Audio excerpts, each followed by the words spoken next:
Tu t'es jamais demandé ce qu'il y a au dehors? Salut à tous, c'est Kino et bienvenue sur la chaîne du Machinéaste. Comme vous le savez sûrement, nous avons commencé la semaine avec le premier teaser de la série très attendue d'Amazon Prime, Le Seigneur des Anneaux, les Anneaux de Pouvoir. Et je préviens, je ne vais pas mettre de forme sur ce que je vais dire. Pour mettre un peu de contexte rapide avant tout, on se retrouve en Terre du Milieu, au même endroit où se sont passés les événements de la trilogie du Seigneur des Anneaux, comme celle du Hobbit. Les événements qui nous seront racontés dans cette série nous plongent au second âge, alors que les événements de la trilogie du Seigneur des Anneaux nous donnent les dernières années du troisième âge. Pour les plus sceptiques, sachez qu'il y a bien des choses à raconter sur cette période. Une partie de la série au moins se basant sur les éléments tirés du Silmarillion. J'adore le Seigneur des Anneaux et tout ce qui se rattache à la Terre du Milieu, mais je n'ai jamais réellement plongé dans ce livre pour comprendre l'univers. Je me suis contenté de vidéos parlant de l'univers de Tolkien. Je ne serai donc pas de ceux qui pourront voir si la série est fidèle au livre ou non. Mais ce qui est certain, c'est que le Silmarillion est un poids lourd des contes de Tolkien et qu'il y a largement de quoi faire. Reste à savoir comment ça va être fait. Là est la question. Et à ce sujet, les plus grands fans réagissent activement sur les réseaux sociaux, comme si chacun d'eux était muni d'une parole divine pour éclairer ce qui va se passer. Je me montre sarcastique un petit peu, mais en fait, on en voit de toutes les couleurs. Et pourtant, quand on regarde la bande-annonce, on ne voit rien du tout. On a quelques paysages et des acteurs qui défilent durant tout le temps de la bande-annonce. Oui, je vais ici surtout me baser sur les réactions des gens plutôt que sur la série en elle-même.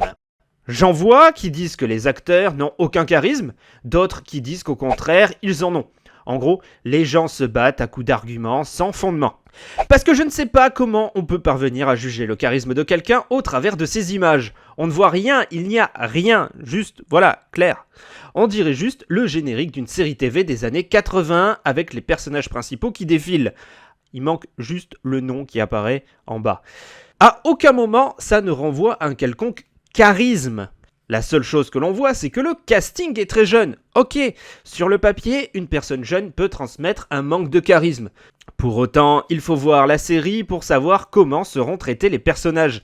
La question qu'il faut se poser, c'est à quoi pourraient servir des personnages jeunes. Déjà, dans un environnement comme nous avons là, dans ce contexte de guerre et de pauvreté, on peut quasiment dire qu'un jeune de 14 ou 15 ans est déjà adulte. Les jeunes sont curieux, inconscients du danger et pourraient être amenés à faire des conneries.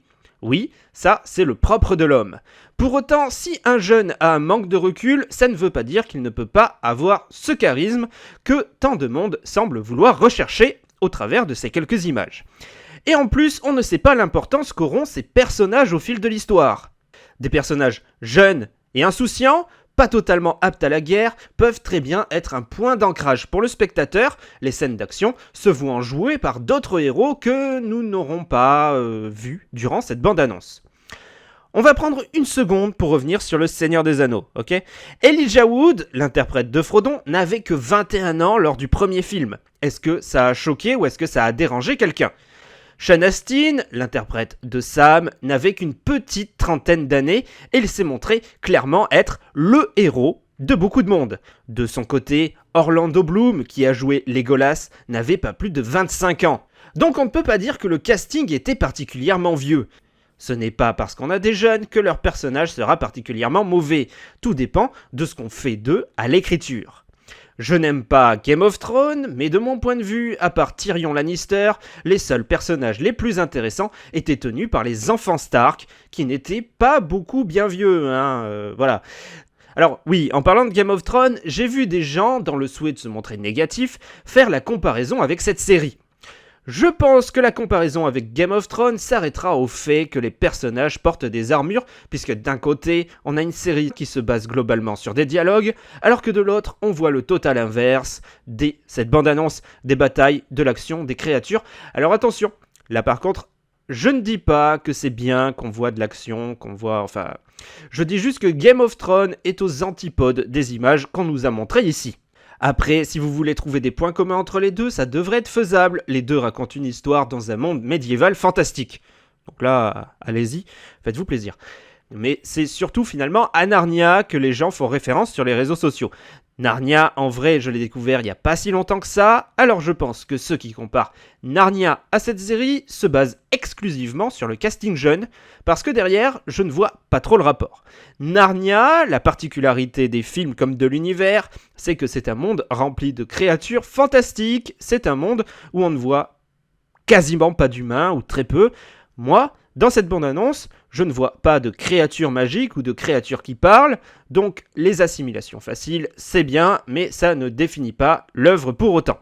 Le seul point de référence notable, c'est que les deux œuvres partageront des acteurs jeunes, dans un univers plus ou moins médiéval fantastique. Voilà, ok. Je ne remarque à aucun moment de l'humour ou une tentative d'en faire dans cette bande-annonce. Le climat semble assez dur, on ne voit rien de ce qui peut se passer, seulement des personnages qui défilent.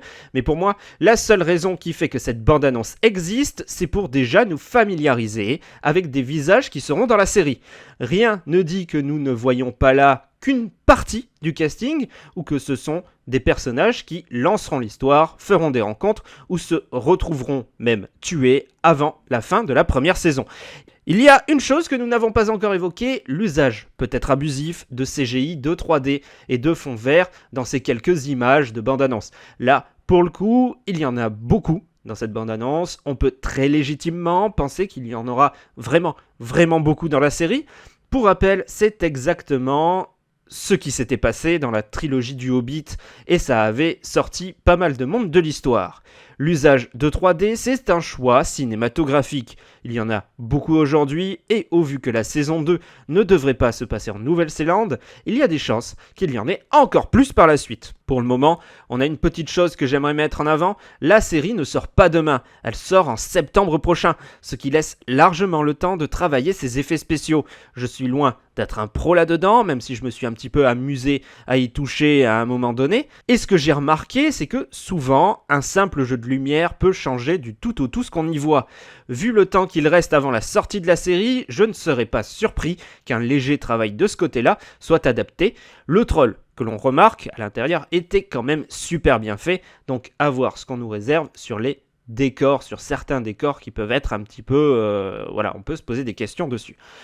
Notamment celui dans la glace, qui moi m'a pour le coup un petit peu sorti par rapport au reste. Et encore franchement pour moi cette scène ce n'est pas un problème de 3D, c'est vraiment un problème d'acteur. La scène qui est montrée fait fausse. Le planter dans le rocher fait faux, le je me jette sur l'épée fait faux, le je tiens dans le vide fait faux, il n'y a aucun trait de visage qui montre que tu es en train de galérer à faire quelque chose. Voilà, c'est ça qui fait plus faux pour moi que vraiment la 3D. Par contre, au niveau de la 3D, il y a un genre de flou qu'on pouvait retrouver souvent dans la trilogie du Hobbit. Voilà, je voulais faire une vidéo là-dessus. En fait, non pas une vidéo pour parler de ce qu'on y voit, mais des réactions qui sont trop hâtives et qui font une mauvaise publicité, en fait, qui ne révèlent pas ce que veut la bande-annonce. C'est pas ça qu'elle dit, la bande-annonce. Il faut encore être patient, je ne dis pas que cette série sera géniale, juste qu'il n'y a pas assez d'éléments pour savoir si cette série sera une copie de X ou de Y. Il est maintes fois arrivé que des scènes, même dans des bandes annonces, ne soient même pas dans la série ou dans le film à la fin. La seule chose que nous avons, c'est une date de sortie et un genre de contexte dans lequel va se passer la série. À un moment donné, les bandes annonces nous donnaient toute l'intrigue. Aujourd'hui, les bandes annonces ne disent absolument plus rien. Alors voyons simplement cette bande annonce pour ce qu'elle est, une espèce de portfolio de personnages. Globalement, moi, ce que je vois de cette bande-annonce, c'est qu'on place un contexte. Un contexte de voyage, un contexte temporel, un contexte de guerre, qu'il y a assez d'argent pour les costumes, qu'on y retrouvera des hommes, des nains ou encore des elfes, qu'on combattra des trolls et des orques, et c'est tout. Si je devais mettre en avant une critique, vraiment, sur ce que je ressens de cette bande-annonce, ce serait que certaines scènes d'action semblent abusées, comme cet archer qui chope une flèche en plein vol, ou ce guerrier qui fait un saut un peu trop imposant. Ça dénote avec ce que l'on connaît de l'univers de Tolkien, mais à voir. Il est beaucoup trop tôt pour mettre autant de critiques en avant et surtout vouloir à tout prix comparer le produit à quelque chose qui existe déjà. Je ne comprends pas ce besoin constant de vouloir chercher une comparaison. N'hésitez pas à réagir en commentaire, ça me fera plaisir d'échanger directement avec vous. En attendant la prochaine vidéo, je vous fais des bisous. Prenez soin de vous. Salut à tous!